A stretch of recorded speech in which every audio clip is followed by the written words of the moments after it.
Bonsoir, joie de vous retrouver. Soyez les bienvenus dans 28 minutes et bonsoir mes petits camarades. Bonsoir Elisabeth. Beaux camarades.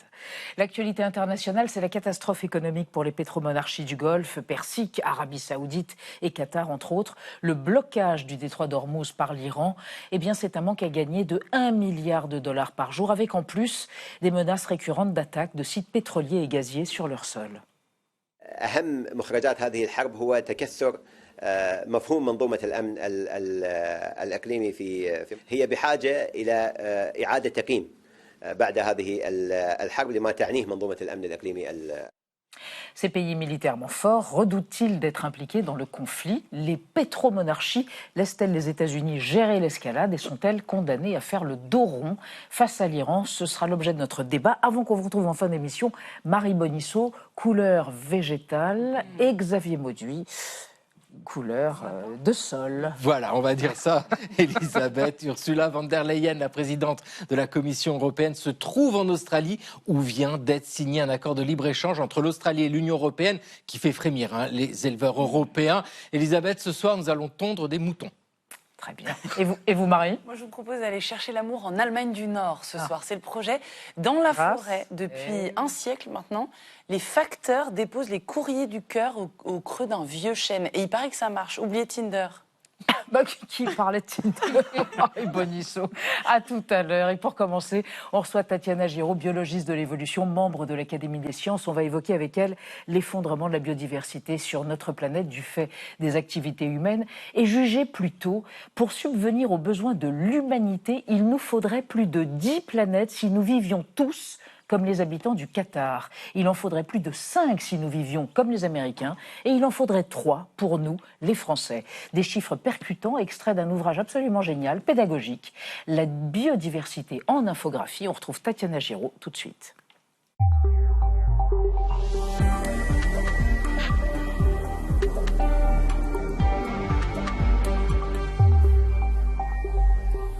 Tatiana Giraud, bonsoir. Je vous présente Anna Ndiaye et Benjamin Sportouche, épatés comme moi par ce livre. Tout le monde devrait le lire. C'est un résumé de toutes les problématiques qui nous hantent autour de la nature, du vivant, de la biodiversité. Et alors, travaux pratiques tout de suite, Tatiana Giraud, parce qu'on ne se rend pas compte des ordres de grandeur. Dans cette cuillère de terre, de sol, comme on dit, il y a plus d'organismes vivants que d'êtres humains sur la planète? Oui, et puis une diversité énorme. En fait, depuis qu'on a accès à l'information génétique, qu'on arrive à séquencer l'information génétique, on se rend compte de la diversité qu'il y a dans une cuillère de sol ou dans un petit échantillon dans l'océan. Il y a des micro-organismes partout et très diversifiés. Donc il y a plus de 8 milliards de micro-organismes là-dedans. D'accord, c'est absolument sidérant. On vous retrouve dans un instant pour parler de ce vortex d'extinction, 6e extinction, après votre profil réalisé par Gaël Legras. Tatiana Giraud, vous êtes chercheuse en biologie évolutive et vous sous-titrez votre ouvrage consacré à la biodiversité, L'urgence du vivant, comprendre pour agir. Qu'est-ce que la biodiversité? Est-elle menacée? Comment la préserver? Pour répondre à ces questions, vous avez le profil idéal. En 1998, à l'âge de 26 ans, vous soutenez une thèse sur le champignon Botrytis cinerea. Lors de votre discours de réception à l'Académie des sciences en 2021, vous rappelez que les champignons représentent des modèles d'études essentiels. Ils peuvent être des pathogènes destructeurs de cultures, des pathogènes responsables de maladies émergentes, comme le champignon qui décime actuellement tous les batraciens à travers la planète. Mais aussi parce qu'ils sont utilisés par l'homme pour produire de la nourriture assez intéressante, comme le vin et le fromage. Cette science du champi vous mène directement à l'étude de la biodiversité. Après Dynamique et évolution de la biodiversité et des écosystèmes en 2022, les sociétés humaines ne pourront pas se maintenir avec un tel effondrement de la biodiversité à ce rythme-là, qu'on est absolument dépendant de tous les services qu'on tire de cette biodiversité. Vous publiez L'attention aux vivants en 2024. Aujourd'hui, vous exposez la biodiversité dans sa complexité, insectes, oiseaux, mammifères, poissons, micro-organismes, plantes, ainsi que les interactions entre espèces dont dépend l'équilibre des écosystèmes. Vous rappelez que 28% des espèces sont menacées d'extinction. Vous pointez 5 causes principales: la destruction des milieux naturels, la surexploitation des ressources de la nature, les pollutions de l'eau, de l'air et du sol et en premier lieu celles dues aux pesticides, les bouleversements climatiques et l'introduction d'espèces exotiques dans de nouveaux milieux. Enfin, vous évoquez des solutions globales comme les alternatives à l'agriculture intensive et vous proposez une éthique individuelle, réduire sa consommation de viande ou consommer des produits bio. Bien que les perspectives s'avèrent sombres, vous concluez, le vivant a une capacité de régénération exceptionnelle si on réduit les pressions qui l'écrasent. Vous êtes végétarienne, Tatiana Giraud? Oui, pratiquement. Oui. Eh ben voilà, plus de viande. Biodiversité et infographie, dont c'est ce livre. Et d'ailleurs, c'est une claque à notre prétention, à nous d'humains. On se croit toujours en haut de la pyramide. Et en fait, on réalise, à travers une des infographies, que la biomasse des humains est égale à celle des termites sur la planète. Ça calme. À tous les niveaux, hein, Ouais. qu'on regarde en termes de nombre d'espèces, en termes de biomasse, en termes de lignées différentes, les humains, c'est vraiment un tout petit rameau dans l'arbre du vivant qui n'a pas grand-chose d'exceptionnel. Et la plus grande diversité, c'est par exemple chez les coléoptères, les petits scarabées ou chez les micro-organismes. Alors, la première extinction a eu lieu il y a 445 millions d'années. On est à l'aube, ou peut-être déjà, il y a eu un livre en 2014 d'Elisabeth Kolbert qui évoquait la 6e extinction. Vous parlez d'un vortex d'extinction, ça veut dire quoi? C'est-à-dire qu'on peut se dire, est-ce qu'on est dans la 6e Ouais. extinction de masse, hein, comme la dernière qui a eu lieu au Crétacé, où 75% des espèces ont disparu? On n'en est pas encore là. Hein. Si on regarde le nombre d'espèces qui ont disparu, c'est juste quelques pourcents. Mais ce qui est inquiétant, en fait, c'est le rythme qui s'accélère des extinctions. Et ça, ce rythme d'extinction, il est 10 fois, 100 fois plus grand qu'à la dernière extinction de masse. Donc on se demande si on n'est pas en train de se diriger vers la 6e extinction. Et le concept de vortex d'extinction, en fait, c'est parce que, en plus du nombre d'espèces qui est en danger, même pour les espèces qui ne sont pas encore vraiment en danger, les populations s'effondrent. Quand on regarde les oiseaux, les insectes volants, par exemple, 75% à 90% de leur biomasse s'est effondrée. Et donc là, on peut se dire que les populations sont devenues trop petites pour arriver à se maintenir et donc seraient déjà dans un vortex d'extinction. Benjamin. Et vous dites que 40% des produits pharmaceutiques ont une base de produits naturels avec des médicaments indispensables, par exemple pour traiter les cancers. Donc notre santé est complètement dépendante de la biodiversité, donc de la nature. Voilà, c'est ça, à plein niveau. Donc la très grande majorité des médicaments sont des molécules issues, par exemple, des venins des serpents, des toxines que produisent les champignons, parce que c'est des molécules bioactives. Et au-delà des médicaments, en fait, on se rend compte à quel point la santé humaine est liée à la santé de l'environnement. Par exemple, il y a une étude aux États-Unis assez frappante l'année dernière où les chauves-souris se sont effondrées à cause d'un champignon pathogène envahissant qui les rendait malades. Et du coup, elles mangeaient plus les insectes des cultures et donc il y avait de plus en plus de ravageurs sur les cultures. Donc on a dû mettre des pesticides qui n'ont pas rétabli les rendements, mais qui ont augmenté de 8% les cancers chez les enfants. Et toujours à propos de cette intrication et cette interdépendance, on sait qu'il y a à peu près 20 000 espèces invasives, végétales et animales. Est-ce que vous pourriez nous raconter ce qui se passe au Kenya depuis qu'est arrivée, comme espèce invasive, la fourmi à grosse tête qui a remplacé une petite fourmi qui protégeait les acacias? Oui, donc ça montre à quel point les espèces sont imbriquées et qu'il peut y avoir des conséquences en chaîne. Donc il y a eu une espèce envahissante amenée par les activités humaines, la fourmi à grosse tête, et qui en fait a pris la place d'une fourmi locale parce qu'elle était plus compétitive. Mais cette fourmi locale, en fait, elle protégeait des acacias, elle faisait une symbiose avec les arbres. Donc elle chassait les herbivores de l'acacia en échange de la nourriture que l'arbre lui donnait. Mais du coup, les acacias étaient plus protégés, ils ont été davantage mangés par les herbivores. Donc les lions ne pouvaient plus se cacher dans les acacias, donc ils ne pouvaient plus se mettre à l'affût pour attaquer les zèbres, et donc ils ne pouvaient plus manger les zèbres, ils se sont rabattus sur les buffles. Des espèces plus lentes, c'est ça, les buffles. Et qui pouvaient sauter dessus sans se cacher, et du coup ça a fait diminuer la population. De 50%, hein, donc c'est quelque chose de considérable. On introduit une fourmi, et ça fait baisser la population de buffles. Au bout de la chaîne. On va évoquer avec vous, Tatiana Giraud, et avec Anna, les oiseaux, on en a parlé, l'extinction de la biomasse aviaire, mais il y a aussi des endroits, notamment l'Écosse, où il y a le retour des oiseaux qui est avéré. Oui. Bonne nouvelle, en Écosse, les cuicuis sont de retour et en masse. Selon une étude parue il y a 10 jours dans la revue spécialisée Bird Guide, le nombre d'espèces d'oiseaux a augmenté de plus de 261% en 5 ans dans des zones renaturées.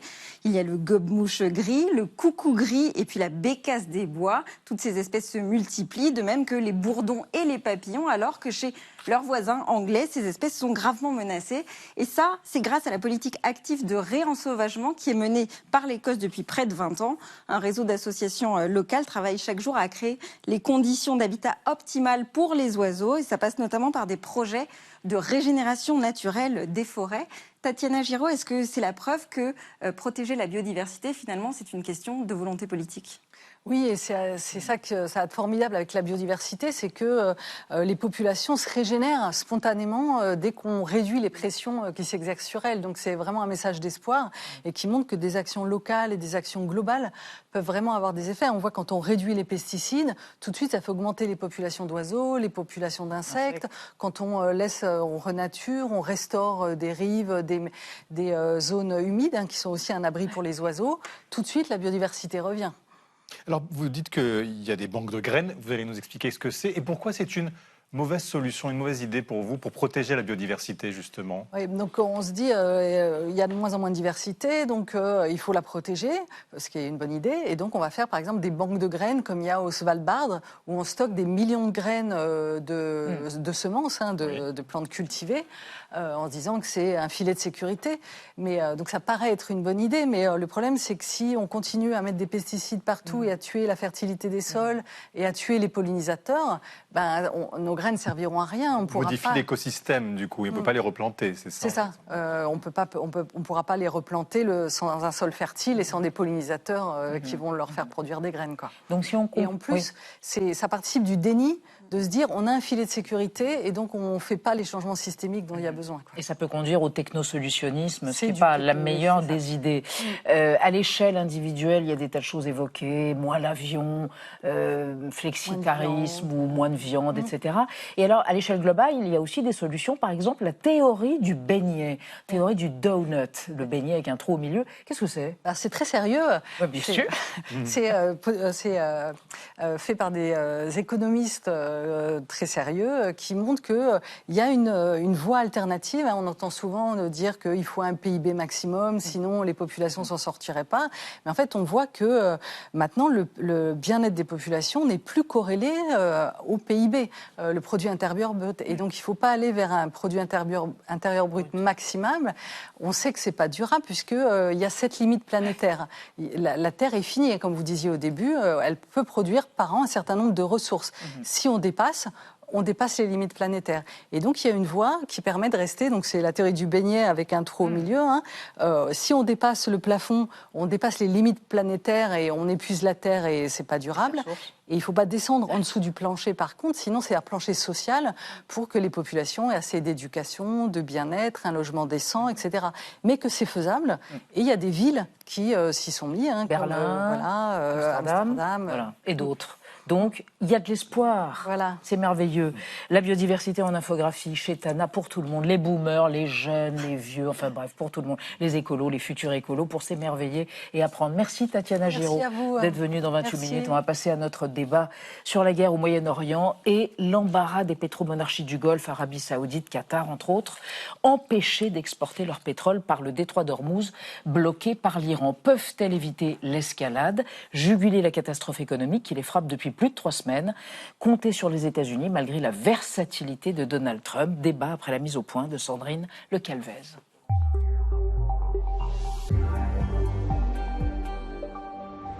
Avec ses yachts luxueux, ses gratte-ciels vertigineux et ses îles artificielles prisées des touristes du monde entier, Dubaï a cultivé l'image d'un oasis de prospérité et de sécurité. Une ambiance de fête permanente qui a pris fin le 28 février dernier. Et le contraste est saisissant. Rue vide, aéroport international déserté, Dubaï n'est plus qu'un mirage depuis le début des attaques de drones et de missiles iraniens. Attaqué par les États-Unis et Israël, l'Iran a choisi de répliquer sur ses voisins du Golfe au motif qu'ils abritent des bases militaires américaines. Toutes les pétromonarchies sont la cible de tirs quasi quotidiens et font les frais du blocus du détroit d'Ormuz orchestré par Téhéran. La République islamique d'Iran exerce un contrôle efficace et intelligent du détroit. Empêchés d'exporter leur gaz et leur pétrole, les monarchies du Golfe perdraient chaque jour entre 700 millions et 1,2 milliard de dollars. Le patron de la compagnie pétrolière nationale des Émirats arabes unis a haussé le ton hier. C'est du terrorisme économique contre tous les pays. Et on ne doit laisser aucun pays prendre le détroit d'Ormuz en otage.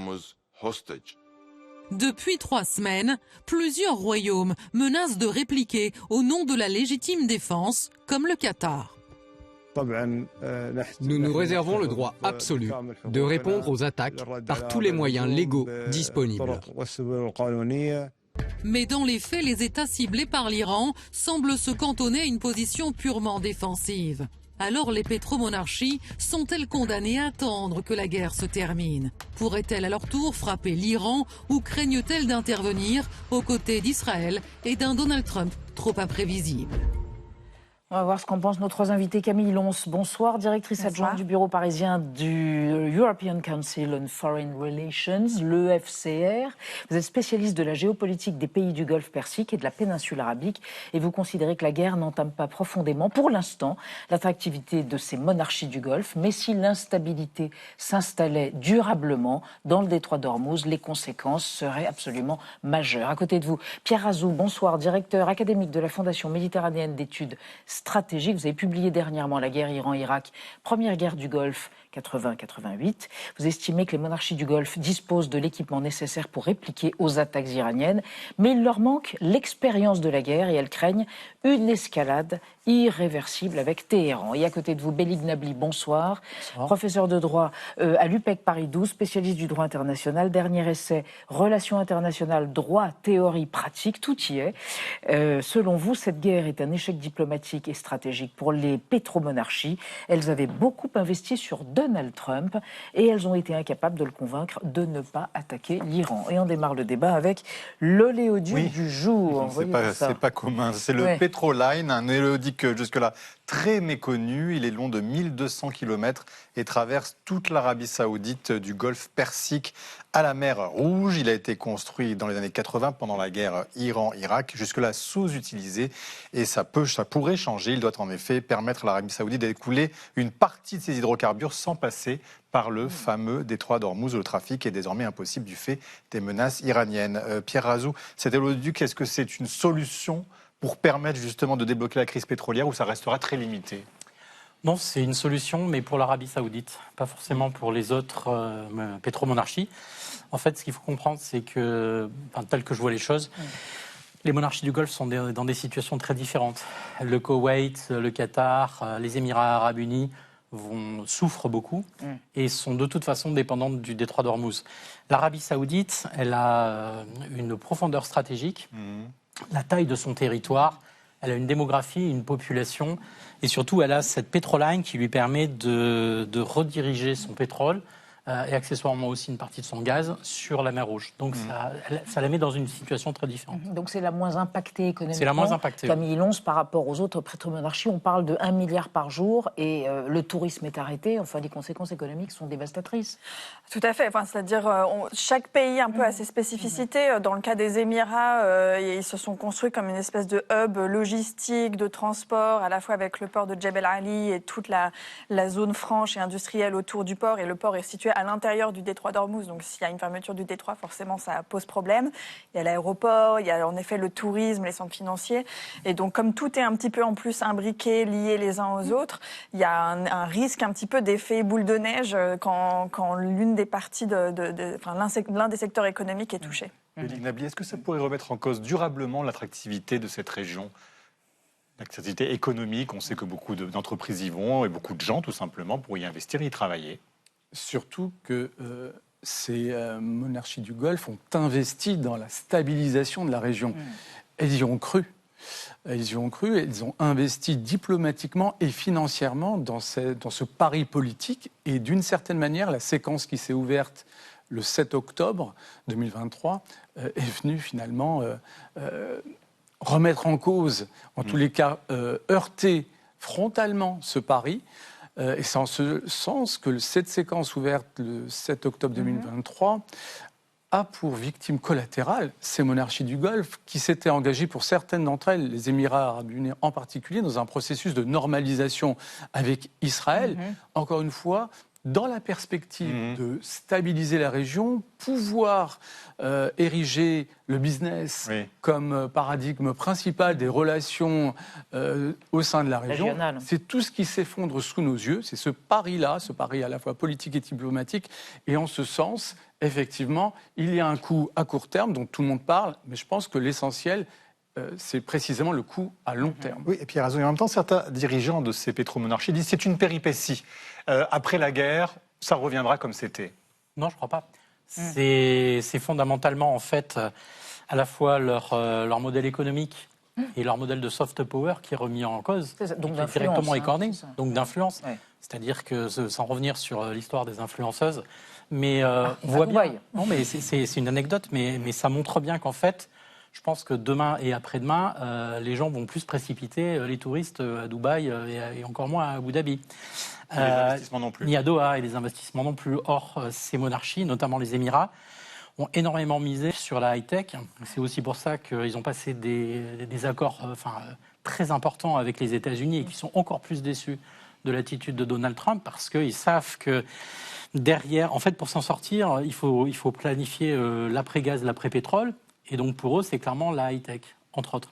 En 2050, quoi. Ils ont envisagé ça pour 2050. 2040, 2050. Ouais. Mais alors que l'Arabie Saoudite, elle aura toujours le tourisme religieux. Là, on sort du Ramadan. Donc, les pèlerinages, malgré la guerre, ont continué et se sont déroulés. Et donc, je pense que les Saoudiens se disent, quoi qu'il arrive, le pétrole est très élevé.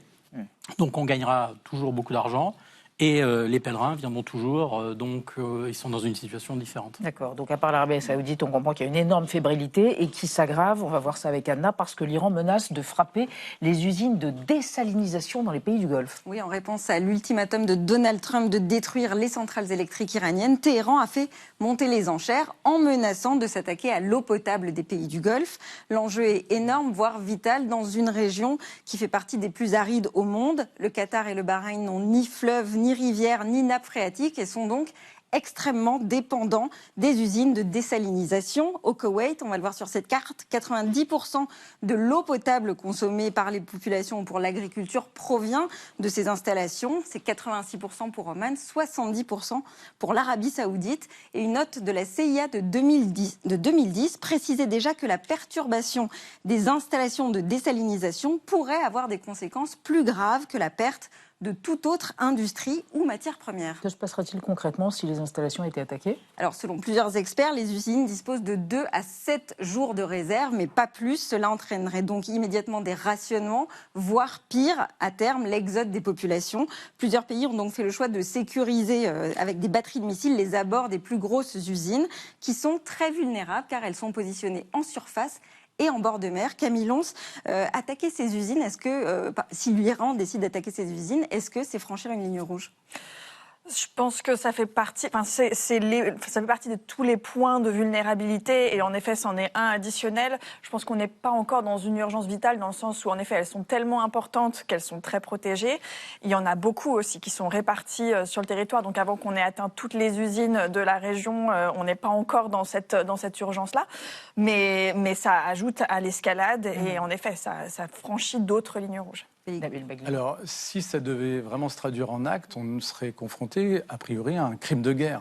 Parce que les victimes directes de telles destructions d'infrastructures civiles qui sont vitales pour les civils de ces pays, c'est précisément des populations civiles, des civils. Or, le droit international de la guerre, le droit international humanitaire est fondé sur la distinction entre combattants et civils. Dès lors qu'on commence à cibler de telles usines, effectivement, les victimes, même si ça ne sera jamais avoué formellement, explicitement par le régime iranien, les victimes seront civiles. Dès lors, on sera confronté à un crime de guerre et c'est en ce sens que ce conflit s'inscrit dans une séquence, encore une fois, qui renvoie alors à la fois à l'invasion de l'Ukraine par la Russie en dehors de toute légalité internationale et à la séquence née 7 octobre avec les crimes internationaux qui ont été commis aussi par l'armée israélienne. Donc la neutralisation du droit international, ça donne une forme de normalisation d'un événement auquel on s'attend alors qu'on ne devrait pas l'accepter en soi. Et Camille, est-ce que vraiment ces monarchies du Golfe ont été surprises par cette guerre? Parce qu'il y a eu beaucoup de coups de semonce, et puis il y a eu aussi au mois de juin déjà des attaques israéliennes et américaines. Elles s'étaient préparées ou pas du tout? Alors, ils savaient qu'ils seraient une cible potentielle et c'est pour ça que depuis des mois, voire des années, ils ont eu toute cette stratégie diplomatique justement de rapprochement avec l'Iran, d'avoir leur propre canaux diplomatiques avec l'Iran pour éviter d'être pris pour cible en cas d'escalade. L'Arabie Saoudite notamment. Notamment l'Arabie Saoudite depuis 2023, qu'ils ont fait tout un lobbying à Washington pour essayer justement d'éviter ce conflit, mais sans succès. Après, il y a quand même un effet de surprise parce que par rapport à ce qui s'est passé l'année dernière où ils avaient réussi à ne pas être trop touchés à part le Qatar qui avait été frappé par l'Iran et Israël, mais de manière très très limitée. Il y avait ce sentiment qu'ils étaient un petit peu immunisés justement grâce à cette stratégie de diplomatie avec l'Iran. Et là, il y a quand même un effet de surprise sur la taille en fait de la réponse iranienne. Alors face aux attaques iraniennes justement, les pays du Golfe sont restés sur une position défensive jusque-là face aux attaques, mais l'Arabie Saoudite n'exclut rien. Écoutez son ministre des Affaires étrangères. The kingdom is not going to succumb to pressure. And on the contrary, this pressure will backfire. Will backfire politically, will backfire, I believe, morally, and certainly, as we have stated quite clearly, we have reserved the right to take military actions if deemed necessary.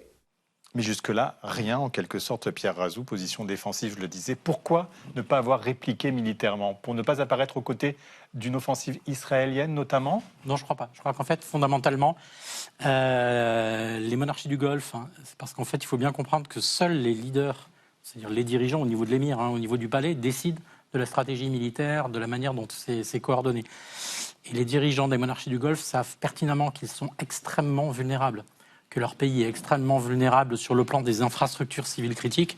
On en a parlé avec les usines de désalinisation d'eau de mer, les usines électriques, mais pas que. L'ensemble de cette infrastructure, qui est grande, qui est facile à cibler et qui est très vulnérable à des attaques de saturation de la part de l'Iran. Ça, c'est un premier point. Ensuite, les monarchies du Golfe savent, en tout cas, ont des doutes sur la volonté des États-Unis de réellement les défendre. Donc ça met un point, quand même, une grosse interrogation là-dessus. Et puis il ne faut pas oublier que leurs armées, c'est un paradoxe, pendant des décennies, les monarchies du Golfe se sont équipées, se sont armées des armes les plus sophistiquées qui existent, en grande quantité. Mais elles ne se sont pas entraînées pour les utiliser. Tout a été fait pour faire en sorte que l'hypothèse d'une guerre ouverte majeure n'était pas sur la table. Pourquoi? Parce que le but de ces achats, c'était en fait s'acheter des protections. Donc en fait, on a acheté des Rafales, des F-15... Rafale aux Français, F-15 aux États-Unis. F-15 aux États-Unis, Typhoon aux Britanniques, en étant à peu près persuadés que si vraiment ça dérapait, eh bien ces pays-là viendraient les défendre.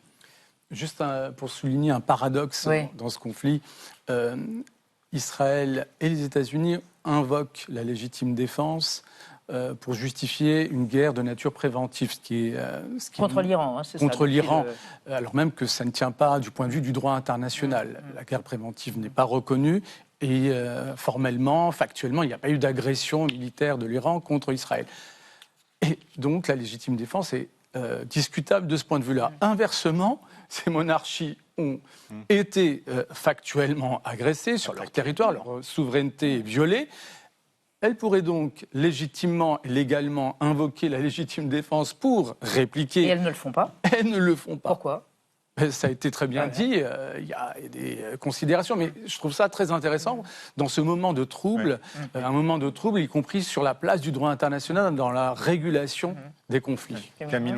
Pour ajouter aussi sur la vulnérabilité des pays du Golfe en termes militaires et en termes notamment d'intercepteurs, il y a aussi tout un problème d'asymétrie, c'est-à-dire que pour l'instant l'interception et leur défense antiaérienne ont été assez efficaces. Ils ont réussi à intercepter, je crois, 95% des tirs iraniens iranien, donc c'est plutôt positif.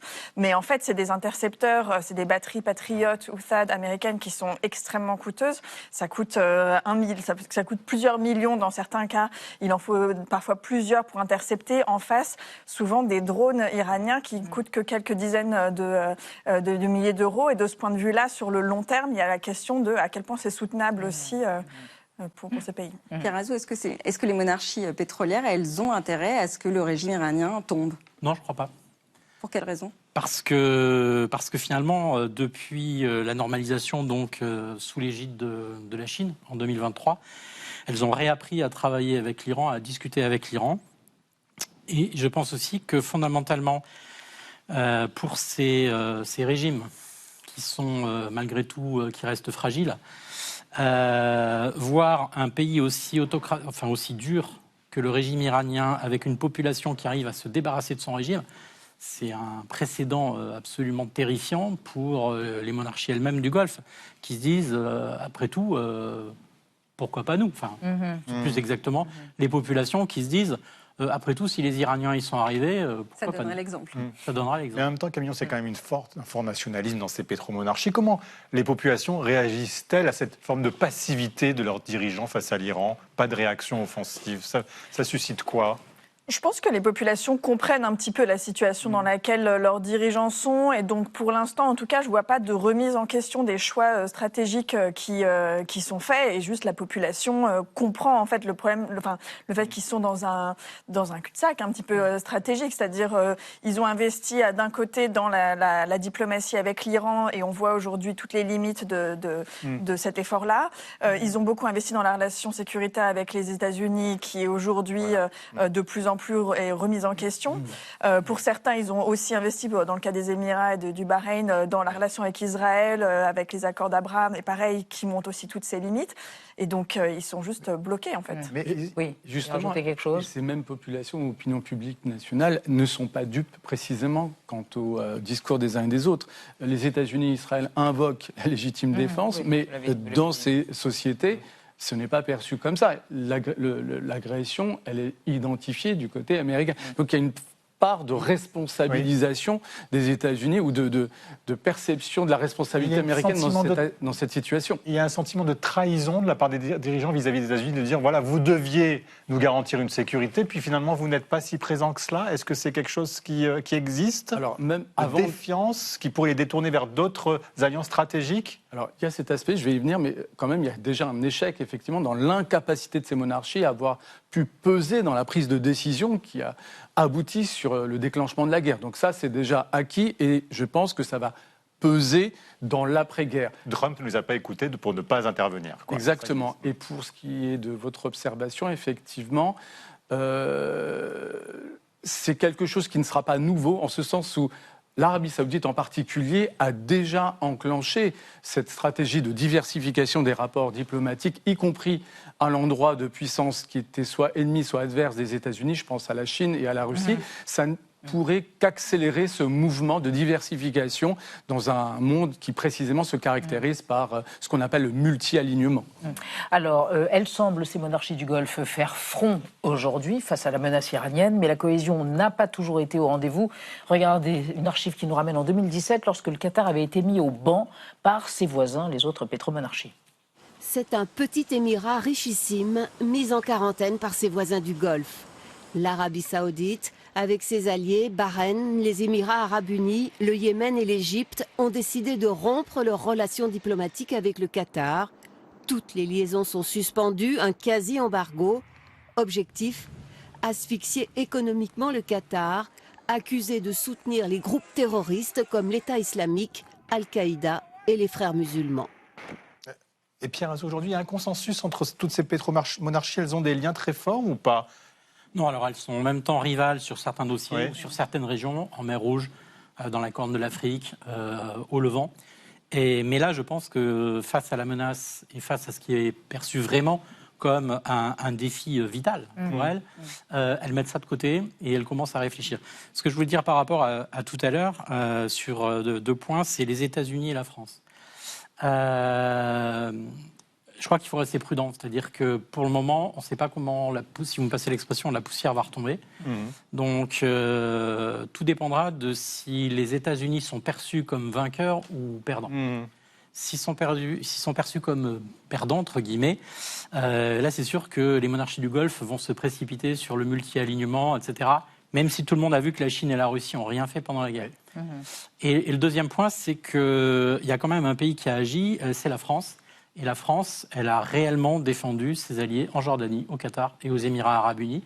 Et ça peut être une opportunité pour... Et le retour sur investissement sera favorable pour la France ? Je ne sais pas, mais ça peut être intéressant. Est-ce que le sunnisme de ces pétromonarchies est un facteur de cohésion face au chiisme, c'est-à-dire l'Iran, la monarchie qui est le pays chiite ? Je ne suis pas une grande fan de la clé de lecture sunnisme, chiisme pour expliquer la géopolitique du Moyen-Orient. Je pense que ça va bien au-delà de ça. Et dans ce cas-là, l'Iran est un rival géopolitique et une menace sécuritaire majeure. Avant toute autre considération. Et c'est principalement ça aujourd'hui le facteur plus que le chiisme de l'Iran. Péling Naguet, Donald Trump a invoqué visiblement des négociations avec l'Iran. Actuellement, on ne sait pas si c'est vrai ou pas. Mais est-ce que ça veut dire qu'il y a quand même encore un poids diplomatique de ces pays sur Trump ? Est-ce qu'ils peuvent avoir encore son oreille ? Alors, ce qu'on sait, c'est qu'elles essayent de peser directement et indirectement. Le problème, c'est qu'elles n'ont pas, jusqu'alors, fait la démonstration de leur capacité à convaincre Donald Trump, qui semble être plus sensible par rapport à d'autres canaux, à la fois par rapport à son entourage proche, tout simplement, mais également par rapport à Benjamin Netanyahou, qui a fait la démonstration de cette capacité à influencer les décisions. Mais ça veut dire qu'il y a encore des canaux de discussion entre ces pétromonarchies et l'Iran ou pas ? Secrètes ou pas, Pierre ? Oui, bien sûr. Plus qu'entre l'Iran et les États-Unis directement ? Et entre l'Iran et les États-Unis aussi, sûrement. Même si l'Iran nie depuis quelques... Oui, d'un autre côté, s'il reconnaissait qu'il était en négociation, ce serait un aveu de faiblesse. Donc il peut difficilement dire, oui, en fait, on négocie, on va bientôt signer. Non, à titre personnel, je pense que l'Iran va continuer l'affrontement le plus longtemps possible. Caminos, et à continuer peut-être à être offensif vis-à-vis de ces pétromonarchies. L'Iran ne semble pas réfréner ses ardeurs contre eux. Parce que pour l'instant, c'est le meilleur levier qu'ils ont, en fait. Et ça marche, puisqu'on voit que le fait que les États-Unis signalent une volonté de négociation avec l'Iran, c'est aussi du signalement stratégique. Ça montre qu'ils cherchent une porte de sortie. Et donc, le levier du détroit d'Ormuz, le levier des pétromonarchies du Golfe, c'est ce qui marche le mieux. Merci à tous les trois d'être venus nous éclairer et débattre ce soir. On va rester dans l'actualité vue par Xavier Maudieu et Marie Bonisseau. Libre-échangisme commercial, bien sûr, entre l'Union européenne et l'Australie. Un accord a été signé, va être signé, est en cours de signature par la présidente de la Commission européenne, Ursula von der Leyen, et l'Australie après 8 ans de négociations. Et échange de fluides grâce aux chaînes des amoureux. Ça se passe en Allemagne. Un arbre qui a 500 ans et qui est vénéré. Mais d'abord, le mot vedette du jour, Ordre des médecins est dans le collimateur de l'inspection des finances. C'est entendu. Le fonctionnement du Conseil de l'Ordre des médecins. Cette interpellation de l'Ordre des médecins. Les missions de l'Ordre des médecins. Qu'est-ce que ça veut dire ? Exactement ce que ça dit. Merci de m'en dire un peu plus. Entendu. La vie secrète des mots vedettes. Ordre des médecins, Conseil national de l'Ordre des médecins, de son vrai nom, du latin ordo, rang et médeor, soigner, désigne l'institution chargée de la régulation déontologique de la médecine en France. Le 18 mars, un journal satirique paraissant le mercredi a révélé qu'un pré-rapport de l'inspection des finances dézingue l'Ordre des médecins. En 44 pages, les inspecteurs détaillent la coloscopie pratiquée sur cet organisme de droit privé chargé d'une mission de service public, auquel doivent cotiser les 341 000 toubibs du pays pour abonder son budget de 111 millions d'euros. Le diagnostic est sombre, gestion financière calamiteuse, mission disciplinaire défaillante. En 2019, c'était la Cour des comptes qui saquait l'ordre. Trop de messieurs, mandats interminables, cécité au regard des relations avec l'industrie pharmaceutique, apathie disciplinaire. Le tristement célèbre chirurgien aux 300 viols d'enfants, par exemple, déjà condamné en 2005, n'a reçu aucune sanction disciplinaire et a pu exercer impunément. Dans le rapport de 2026, l'Ordre, un conseil national, 15 régionaux, 103 départementaux et des chambres disciplinaires, est toujours aussi veule sur les sanctions, mais hyper tendu sur la dépense, comme à Nice, où pour 7 équivalents temps plein, l'Ordre a claqué 4 millions d'euros pour un QG de 1200 mètres carrés avec piscine. L'idée d'un code de déontologie pour les toubibs naît dans les années 20, sans être votée. En 1936, la fac de médecine de Montpellier fait prêter serment sur celui d'Hippocrate. En 1940, le gouvernement de Vichy, dont les lois racistes interdisent l'exercice de la médecine aux juifs, crée l'ordre des médecins. L'ordre et le désordre. Merci Thibault Nolte, Marie Bonisseau, Xavier Mauduit. On a hâte de découvrir enfin vos chroniques, l'actualité vue par vos esprits fantasques. Alors, cher Xavier, l'Union européenne et l'Australie ont signé cette nuit un accord de libre-échange qui provoque déjà l'inquiétude des agriculteurs européens, comme lors du Mercosur. Et vous nous conduisez en Australie. Allons-y, petit Elisabeth. kangourou. Oui, le 26 janvier 1788, c'est le moment où arrive la première flotte de colons britanniques, 11 navires tout de même, qui débarquent à Botany Bay. Mais pas du tout pour le commerce, parce que ce sont des bagnards. Alors, l'Australie a déjà été aperçue depuis le XVIe siècle par les Européens. On n'en avait pas mesuré l'ampleur, territoire absolument immense, et surtout aucun intérêt commercial. Les Européens, à ce moment-là, s'intéressent aux épices. Ils veulent des épices, des épices. Pourquoi pas de la soie, de la porcelaine, du côté de la Chine? Pourquoi pas de la main-d'œuvre pour la réduire en esclavage? Ça, c'est du côté de l'Afrique. Mais alors, en Australie, il n'y a pas d'intérêt. Mais en 1776, les colonies américaines de la couronne britannique déclarent leur indépendance. Ça devient les États-Unis. Donc, le Royaume britannique ne peut plus envoyer ses prisonniers là-bas, ses brebis galeuses, ses moutons noirs. L'Australie, c'est formidable, ça va devenir un immense bagne. D'accord. Et le commerce se développe quand même. Quand même. Alors, au début, c'est difficile, installation complexe, mais peu à peu, on se rend compte de l'intérêt que peut avoir l'Australie. Parce qu'on a un moment où l'industrialisation pointe son nez. En Angleterre, l'industrie textile, le métier à tisser, la laine, il faut de l'élevage, il faut des moutons. Et en Australie, il y a des territoires immenses. Alors ça, c'est évidemment au détriment des populations autochtones, des aborigènes. Il y a de la main-d'œuvre. Il y a tous ces gens expulsés de Grande-Bretagne. Et puis, il y a de plus en plus de migrants. Et ça a de quoi attirer les hommes d'affaires. Notamment un, il s'appelle Thomas Sutcliffe Mort.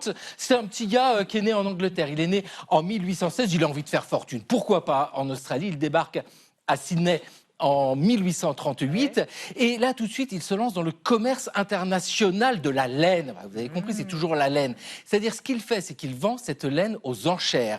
Et il s'associe à des grands groupes internationaux. Il crée un réseau complexe où il contrôle les éleveurs, les vendeurs. Il installe même des grandes infrastructures portuaires de façon à accueillir des navires qui vont ensuite aller vendre la laine à Londres. Mais sous la laine, qu'est-ce qu'on trouve? On trouve un mouton. Et le mouton, c'est de la viande. Ah ouais. Et là aussi, il se dit, va falloir développer ça, la vente de viande. Le problème, c'est que l'Australie, l'Angleterre, je garantis pas la fraîcheur de la viande à l'arrivée. Et donc, ils développent les premiers éléments de congélation, les navires réfrigérés. Ça marche pas très très bien. Mais en tout cas, c'est un moment où on voit le potentiel économique de l'Australie. Et dans le même temps, vous avez la découverte d'or en Australie. 1851, une ruée vers l'or australienne. Et ça tombe bien, parce que l'or, vous le mettez où? Dans votre bas de laine. On en revient toujours à nos moutons. Excellent, une chronique à perdre haleine. Bon, alors, Marie, on part dans la forêt à l'ombre de l'arbre le plus romantique d'Allemagne, l'arbre des mariés, l'arbre Cupidon, le chêne Cupidon, je ne sais plus comment on l'appelle. Le chêne du fiancé. Oh, le Il n'y a pas chêne de du traduction fiancé. possible. Il a Parce 500 ans, le Il vioc. paraît que les applications de rencontres n'ont plus la cote. Il paraît que ça s'essouffle. Vous parlez d'expérience? Non, moi je dis juste ce que dit le magazine allemand Der Spiegel, qui est donc allé chercher une alternative naturelle à Tinder. Le Bräutigam-Eiche, donc le chêne du marié, c'est comme ça que je l'ai traduit, qui est donc ici, là, tout au nord de l'Allemagne, dans la forêt de Dodauer. C'est le seul arbre du pays, c'est exceptionnel, qui a sa propre adresse postale. Depuis un siècle, vous pouvez lui écrire, je vous donnerai l'adresse si vous voulez. Vous écrivez votre petite annonce. Donc, par exemple, il y a un exemple qui est retranscrit par Der Spiegel, c'est homme de la campagne, 56 ans, 1m84, cherche une femme normale, honnête et non fumeuse. Point d'exclamation. Voilà, donc vous mettez un timbre et ensuite la factrice qui passe 6 jours sur 7 dans la forêt va glisser votre petite annonce au creux de l'arbre. Et non, exactement. Et puis ensuite, n'importe quelle passante, honnête et non fumeuse, point d'exclamation, peut prendre votre lettre, vous écrire en retour, se marier avec vous, avoir 8 enfants, honnête et non fumeur. Voilà. Alors, pas la peine d'envoyer une lettre en recommandé, précise la factrice allemande, parce que l'arbre n'est pas en mesure de signer. Nonobstant, il paraît que ça marche très bien.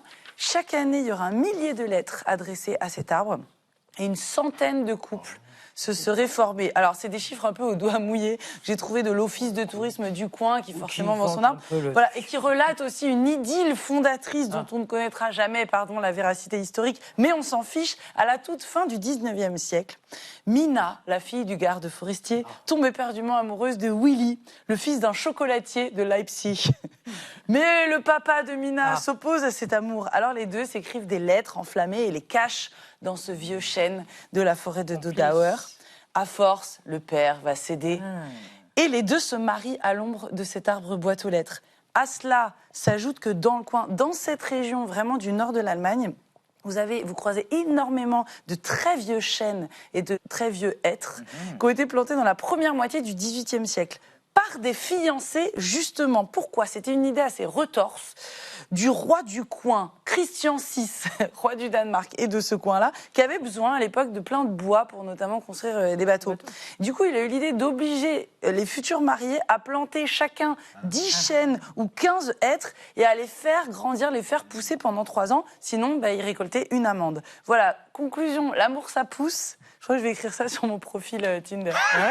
Ou alors être et avoir été. Voilà. C'est nul. Bon, merci Marie, merci à tous. On se retrouve demain à 20h05. Tchuss.